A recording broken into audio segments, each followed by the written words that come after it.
And let's begin with update from the 38th Africa Union Summit holding in Ethiopia. Nigeria's First Lady Oluremi Tinubu has called for sustainable health financing models that enhance resource mobilization and ensure efficient utilization to strengthen Africa's healthcare systems. Speaking in Addis Ababa, Ethiopia, on the sidelines of the 38th Africa Union Summit, Tinubu stressed that Africa's economic growth and social stability depend on a robust healthcare system that guarantees access to essential medical services. Highlighting Nigeria's stance, she reiterated that a healthy continent is a wealthy continent and urged African nations to take bold steps in bridging healthcare funding gaps. The Nigerian First Lady also underscored the need for increased national health budgets, calling on governments to honor their commitments under the Abuja Declaration, which mandates allocating at least 15% of national budgets to healthcare.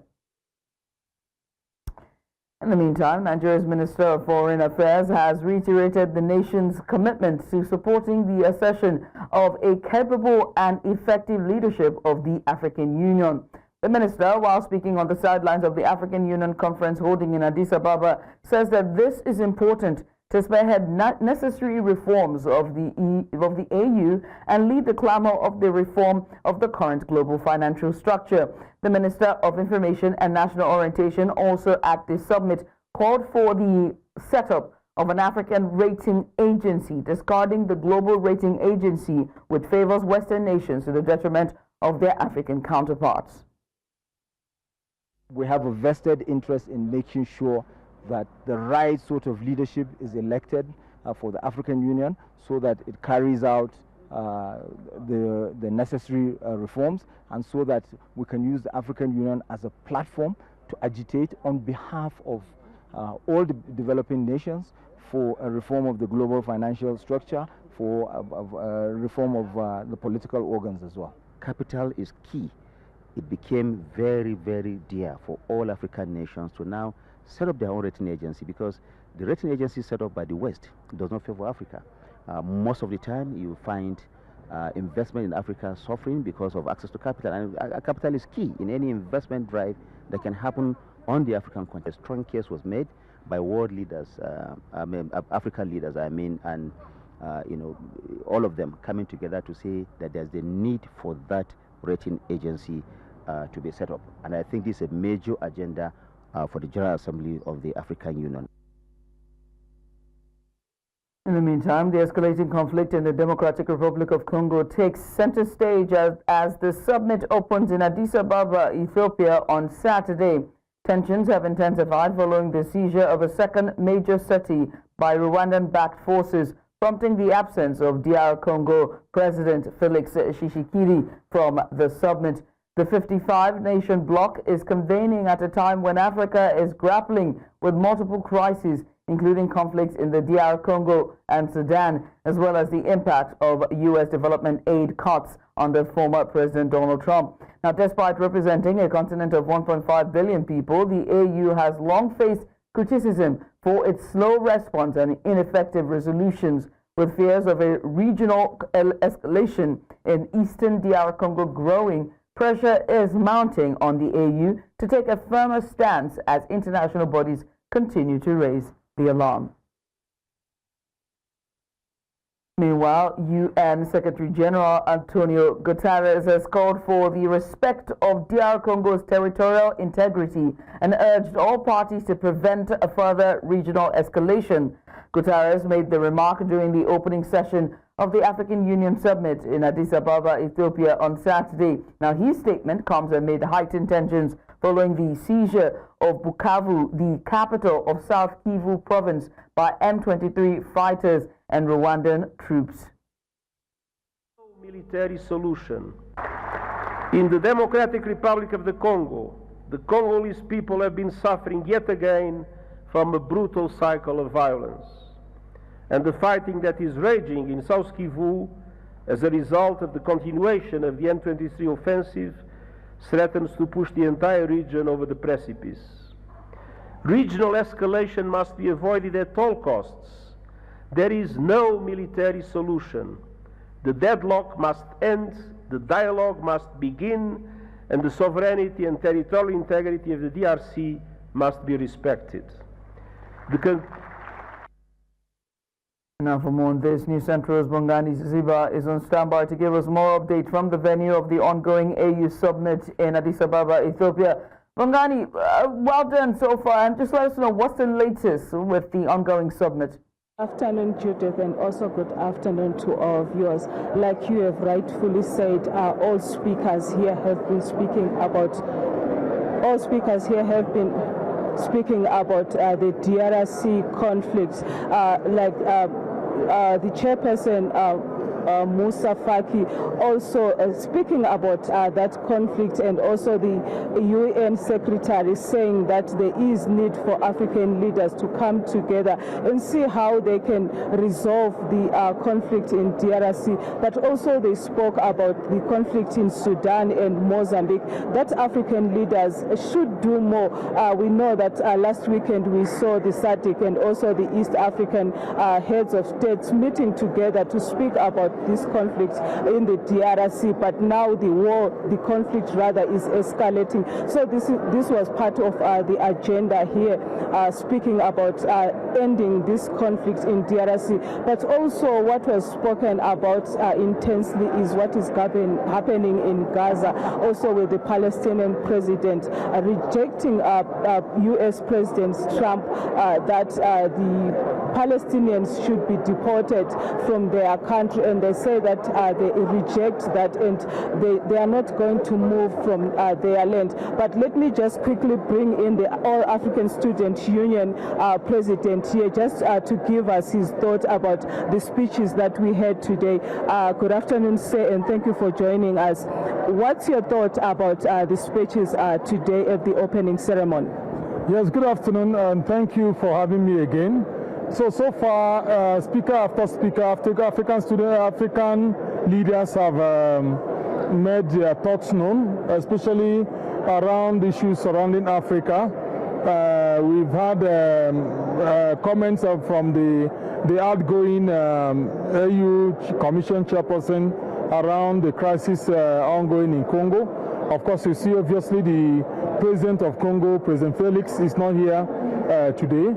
And that also adds to the number of other African presidents who are not here today with us here at this very important summit. The president of Palestine spoke extensively about the Palestinians being deported from their land. He also said that they are rejecting this. Yes, I think it's also solidarity that Africa has given him an opportunity for him to express himself on African soil. But again, for some of us who are very keen followers of international politics, think that it is okay for us to have heard him, but it's not so important for Africa to take a position on such a volatile matter, unless if for the solidarity we show for humanity and the rejection of the humanitarian crisis that has continued to go on in Gaza. Let's talk about Nigeria. Do you think Nigeria has positioned itself as a big brother in Africa, especially when it comes to conflict resolutions?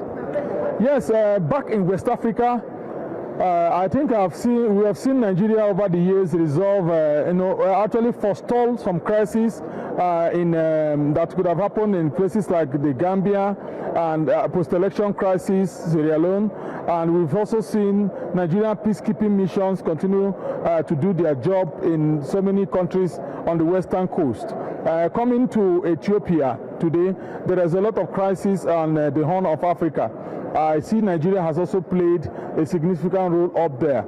So I think Nigeria has continued to do that which it ought to do as a country. But again, I think we need to have an increased responsibility in terms of contemporary happenings. Today, the United Nations Secretary General talked about the slots of Africa in the Security Council of the United Nations. And I think these are things that would actually speak to the fact that Nigeria is a big brother of Africa. Nigeria beginning to lobby to take its rightful place, to also represent and lobby for Africa at that global level. But today, I don't think that has stopped Nigeria's interest at the United Nations Security Council has really shaped a lot of conversation, unless if that is happening on the ground. But again, I want to believe that Nigeria has played its, continue to play its role as it is. Probably will need other platforms to do more. You and I had a lengthy conversation about the chairperson of the commission. We know now behind closed doors voting is happening, and we have Raila Odinga also there on the list. Do you think he's going to come up right? Is he going to take this? Yes, given that the modus operandi remains that is the head of states, head of governments that we are going to cast the vote as it is ongoing. And then from the figures we have got, Raila Odinga has going for him that his president, that is President William Ruto, has actually been very dedicated, probably more than Raila himself, on this cause of Raila. So many of the head of states are not going to be voting for Raila Odinga as a person. They are going to be voting for the super economic power of East Africa, and that is Kenya. So most of for me, what many people have continued to see is William Ruto rooting for his country, that somebody from his country would occupy the position on behalf of East Africa.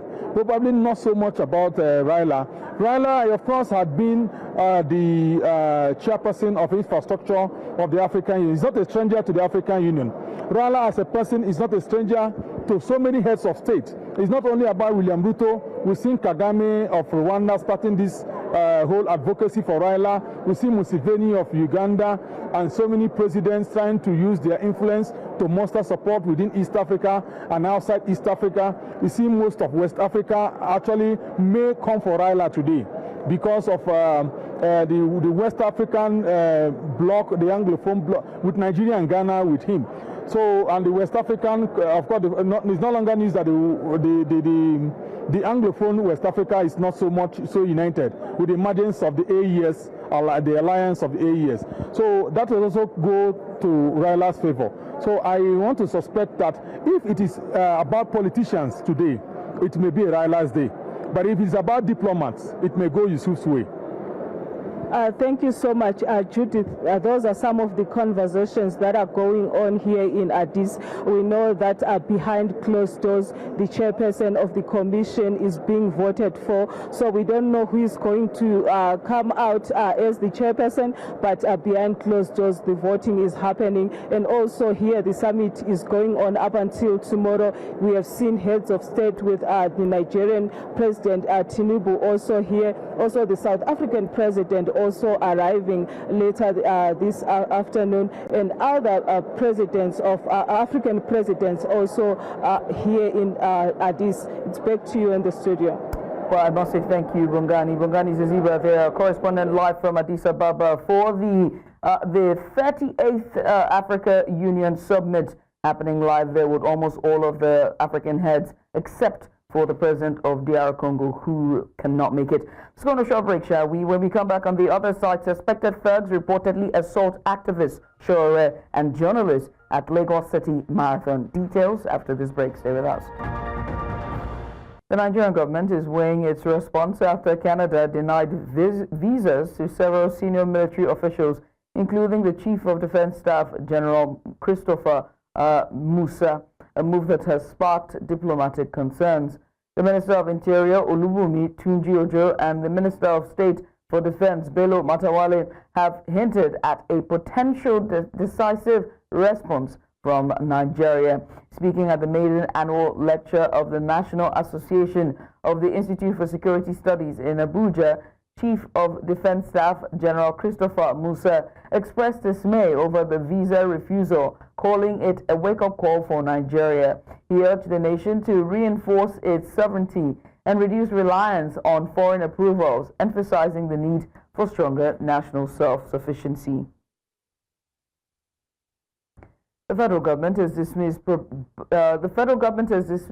bribery allegations made by Binance's head of financial crime, Tigran Gambari, who spent 8 months in Nigerian detention over financial crime charges.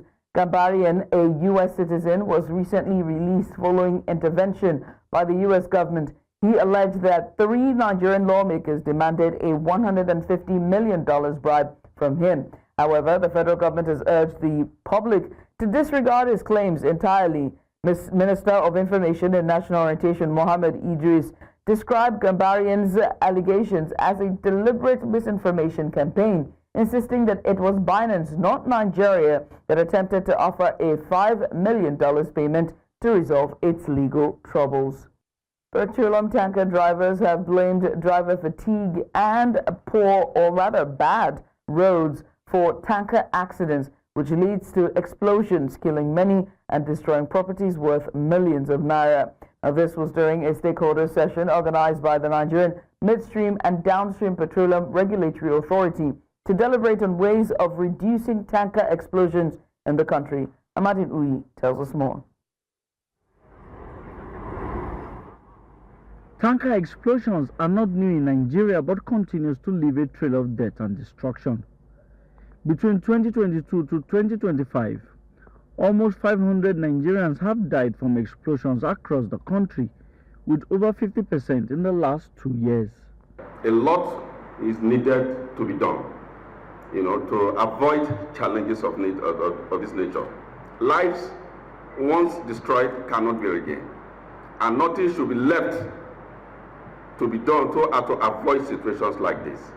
When you look at the numbers, 400 people died last year, and in February we're already 121. Goodness gracious, this is untenable. One life lost in Nigeria is too many. Maybe some of those that have died are the ones who are going to change our political and economic system. So we need to work very closely to protect everybody. As stakeholders gather to deliberate on ways and methods to end the cases of tanker explosions in the country, some in attendance say the causes are numerous, but cite driver fatigue and bad roads for being chiefly responsible. As much as possible, the drivers, they are operating under strenuous, difficult environment, huge fatigue. After 5-6 hours on queue, and you can't rest. So as much as possible, we have to look at some of the conditions necessary to be able to operate, even if you are running 30,000 liters. No matter how good you are, if the roads are not good, it could create accidents. And the current economic situation is also not good enough for investors. The Nigerian Midstream and Downstream Petroleum Regulatory Authority assures that enough support will be given to end the cases of tanker accidents leading to explosions.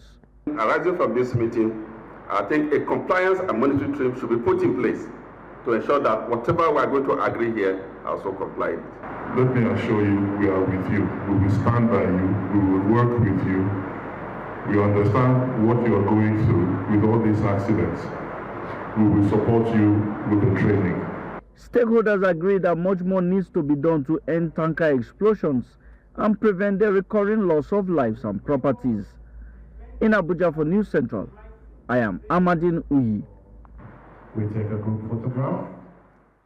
The presidential candidate of the African Action Congress in the 2023 elections, Omoyele Sowore, was reportedly attacked by suspected thugs at the Lagos City Marathon on Saturday morning. Sowore and members of his media crew were assaulted while participating in the event. The attackers also targeted journalists covering the marathon, injuring several and destroying cameras and other equipment. The Kano state government has inaugurated a 21-member Peace and Youth Rehabilitation Committee to help tackle crime and promote socio-economic stability in the state. The governor, Abba Kabir Yusuf, during the inauguration says that the state government will no longer tolerate the activities of thugs, popularly known as Yandaba, whose criminal activities have continued to put the lives of citizens at risk. News Central's Emmanuel Ogudu has more.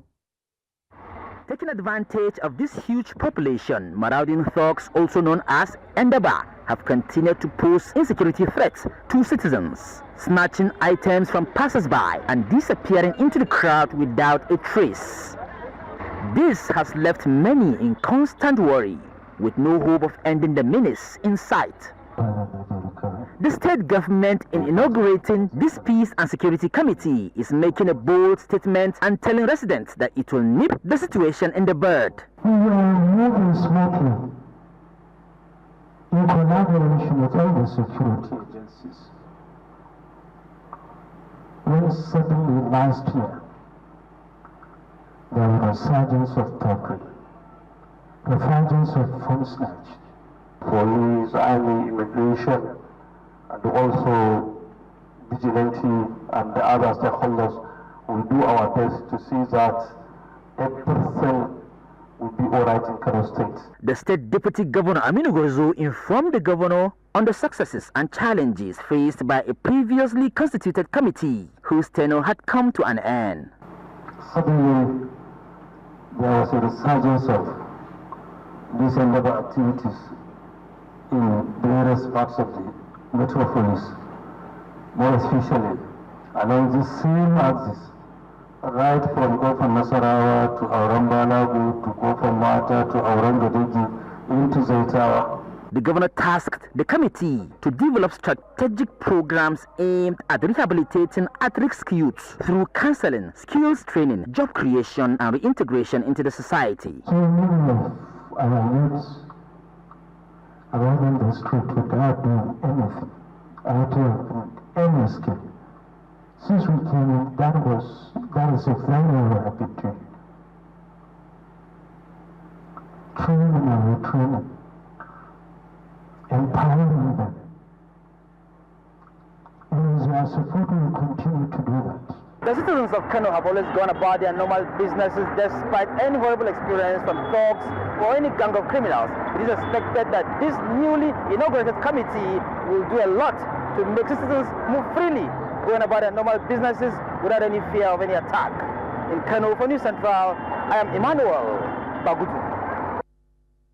Following bribery allegations from Gambarian, who was the Binance's head of financial crime and who spent 8 months in Nigeria's detention over financial crimes charges, he said that he alleged that 3 Nigerian lawmakers demanded a $150 million bribe from him. However, the federal government has urged the public to disregard his claims entirely, and the Minister of Information and National Orientation, Mohammed Idris, described his allegations as a deliberate misinformation campaign. And so to discuss this in further, we're joined by public affairs analyst Francis Chilaka. Mr. Chilaka, many thanks for doing this with us. Let's just get started because we're pressed for time. How would the rejection of Gambarian's claims by the Nigerian government affect his international relations with major cryptocurrency platforms? These are 2 statements, $150 million, $5 million. What say you?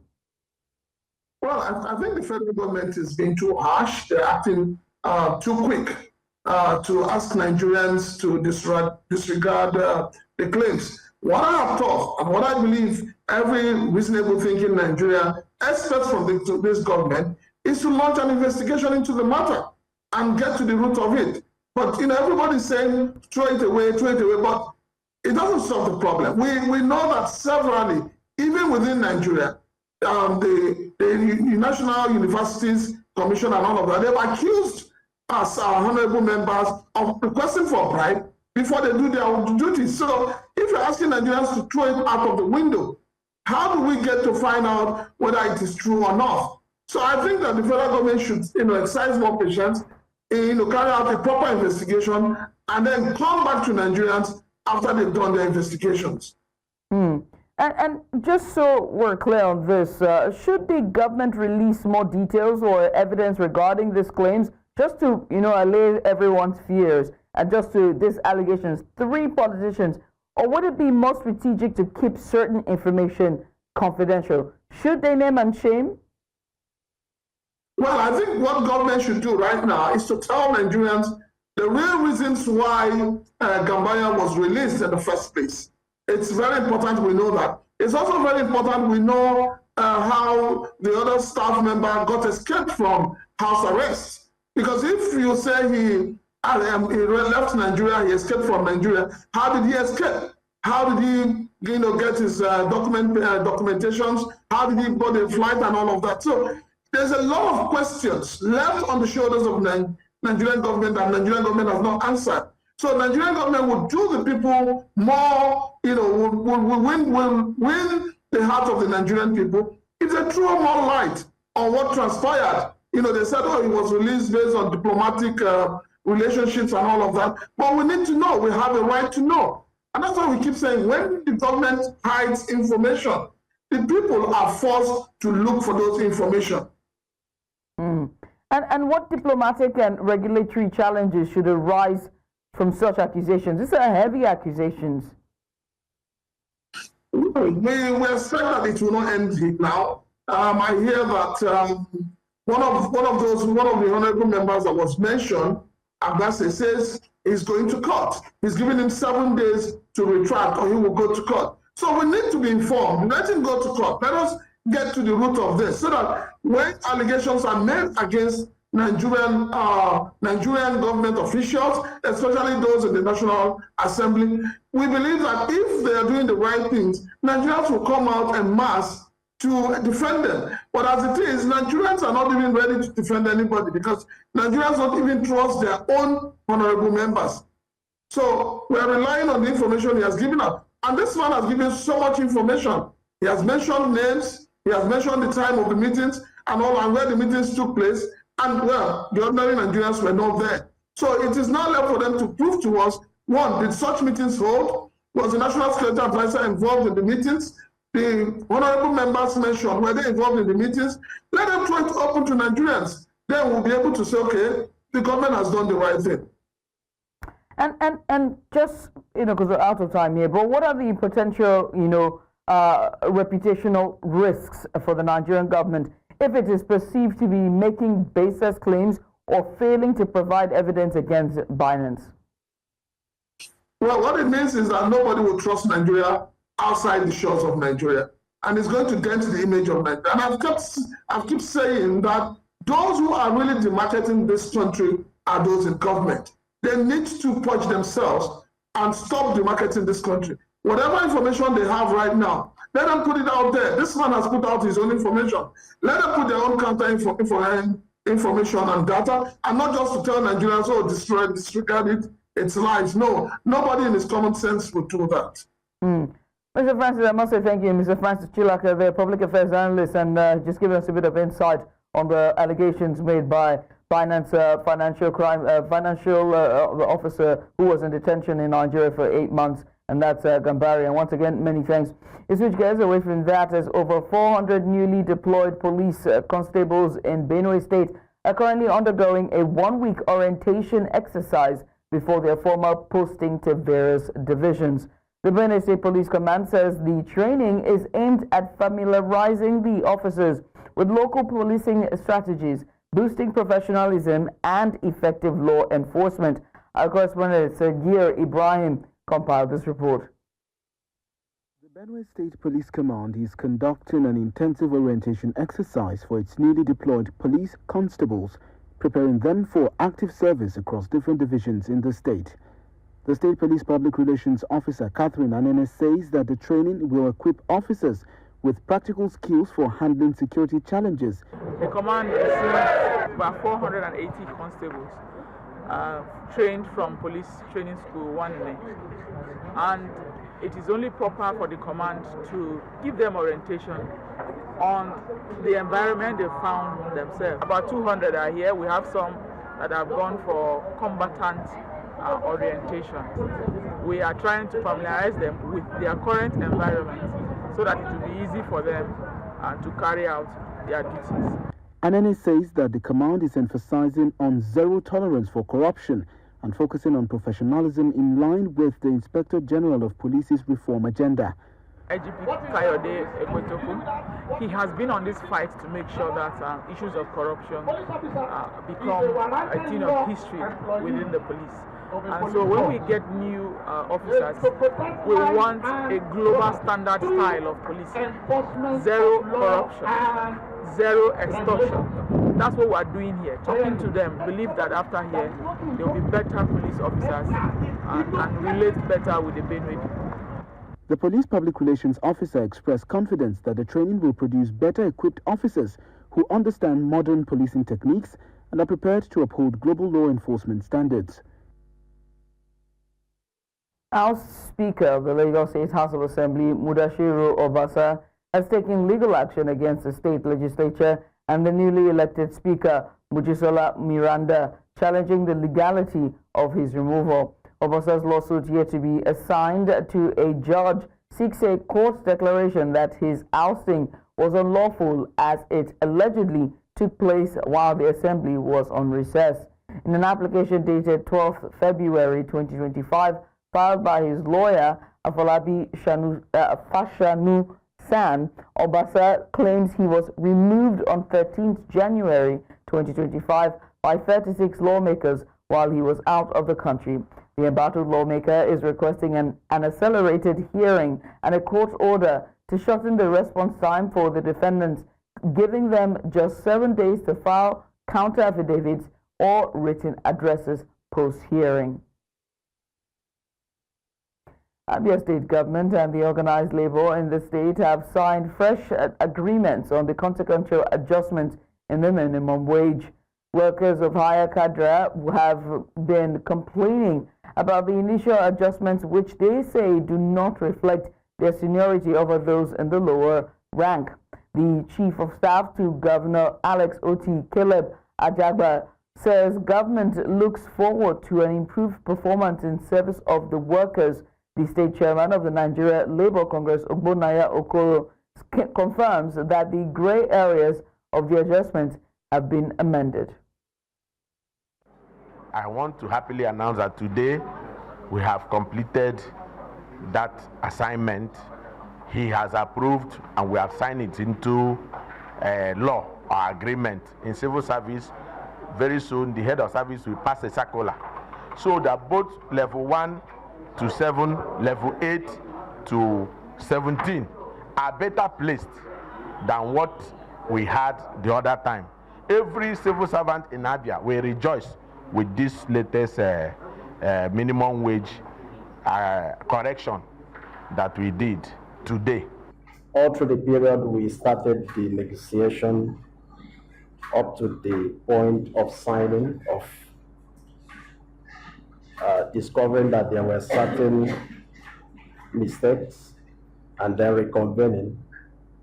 One thing that has continued to power our commitment to the new Abia is to identify with the vision of His Excellency.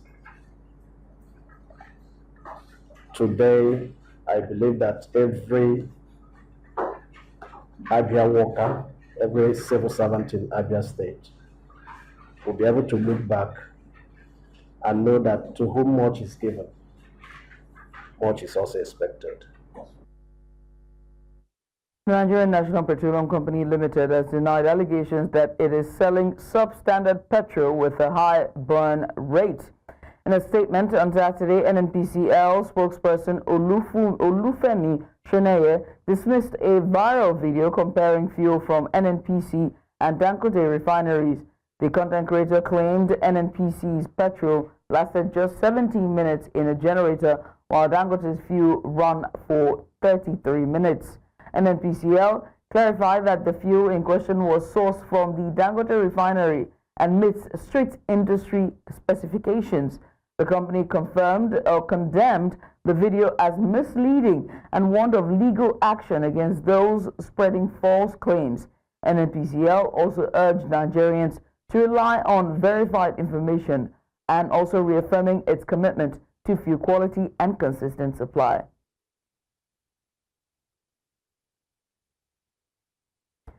The Minister of the Federal Capital Territory, Nyesom Wike, has assured of the completion of the 15-kilometer service carriageway of the Outer Southern Expressway in the Abuja municipal area of the capital. The minister, during an investigation, or rather during an inspection of the construction of the carriageway, which extends from the Ring Road 1 to the popular Wase Junction, as well as other infrastructural projects within the capital, also assured that the non-performance of contractors will not be tolerated. One of our polls, the CGC has said that they are working very hard. You can see the speed of work. They are going to complete it by May. God willing. It's just what took time has to do with the compensation issue and the resettlement of the communities involved. But now that that has been done, they have mobilized seriously. I believe that of Apung.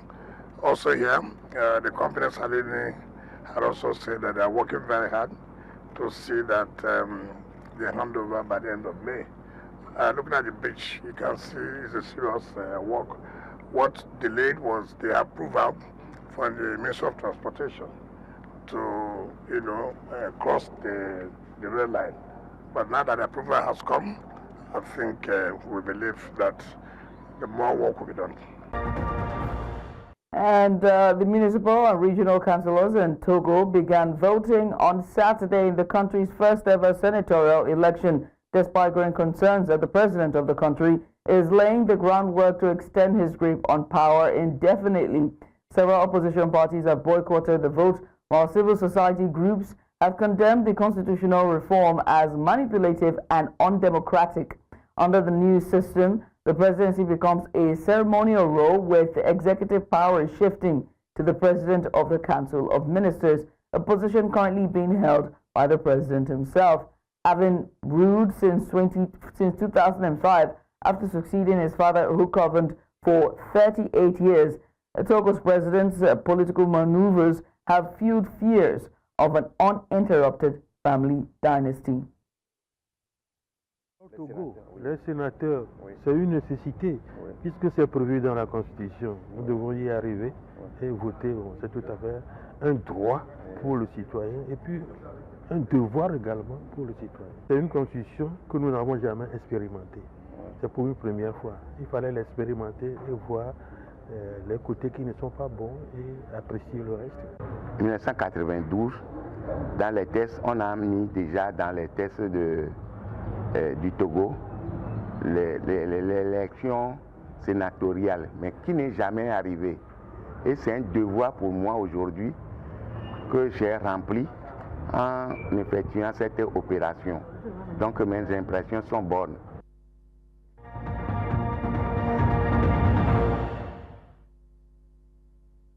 Ukrainian President Vladimir Zelensky on Saturday said that there can be no decision on the Russia-Ukraine war without the participation of Kyiv and Europe, as the U.S. tries to push for talks with Moscow.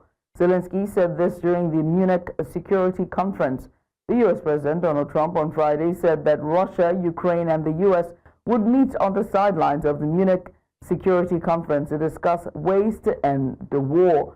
Meanwhile, Zelensky urged Europe to, in a quote, which he says, act for your own sake, end quote, as questions hang over U.S. backing in the face of the threat from Russia.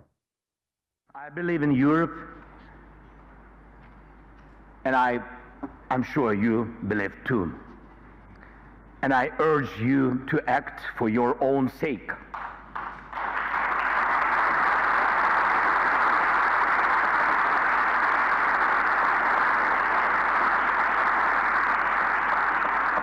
And for the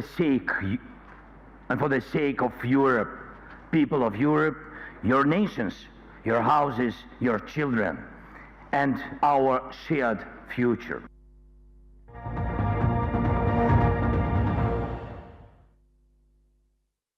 Kenya's Edwin Kibet has won the men's 42-kilometer race at the 10th Access Bank Lagos City Marathon, defending his title with a time of 2 hours, 14 minutes and 16 seconds unofficial. Despite arriving in Nigeria just a day before, Kibet displayed impressive endurance to secure the $50,000 prize. I beg your pardon. In the women's category, Ethiopia's Guta Musaret Hyper claimed victory, finishing in 2 hours, 37 minutes and 4 seconds unofficial. She led an Ethiopian 1-2 finish, with a Kenyan runner taking third place. Kibet's win marks his second consecutive triumph after winning in 2023 with a time of 2 hours, 14 minutes and 6 seconds. Meanwhile, Hyper's victory also returns the women's title to Ethiopia, further solidifying the country's dominance in long-distance running. Chelsea's chance of finishing in the Premier League's top 4 took a major hit after a 3-0 defeat to Brighton on Friday night.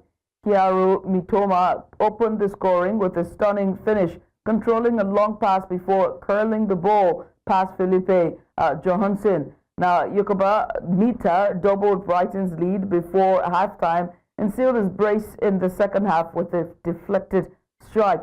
Chelsea remain fourth with 41 points, but could drop to seventh if Manchester City, Newcastle and Bournemouth win their weekend fixtures. Brighton, meanwhile, move up to 8th, 4 points behind City. This marks Brighton's second win over Chelsea in a week, I beg your pardon, having eliminated them from the FA Cup in the previous round. And Liverpool manager Arne Slot have been charged with improper conduct after clashing with match officials during Wednesday's 2-2 Merseyside derby at the Goodison Park. Now, Slot received a red card for confronting referee Michael Olivier over Everton's stoppage time equalizer, which Liverpool argued should have been disallowed. His assistant, Spike Holshoff, was also sent off. Now, Liverpool's Curtis Jones and Everton's Abdoulaye Dougoure were dismissed post-match for a heated altercation. Now, both clubs face FA charges for improper conduct by players and staff. Slot and Holshoff have until Wednesday to respond, meaning Slot can still be on the bench for Sunday's game against Wolves. The Dutchman later admitted his reaction was influenced by the intense atmosphere. And that's all we can take at this hour, but before we go, let's take another look at some of the major stories. The DR Congo conflict has cast shadow over Africa Union Conference opening. And Nigeria has considered response after Canada visa denial to Chief of Defense Staff. And we also told you that the ousted Speaker, Mudashiru Obasa, has now sued Lagos Assembly and its Speaker, Miranda, over his removal. As always, you can watch News Central live on DSTV channel 4221, on Star Times channel 274. We're also on Avo TV, and you can stream us live on YouTube. Many thanks for watching. I am Judith at TV.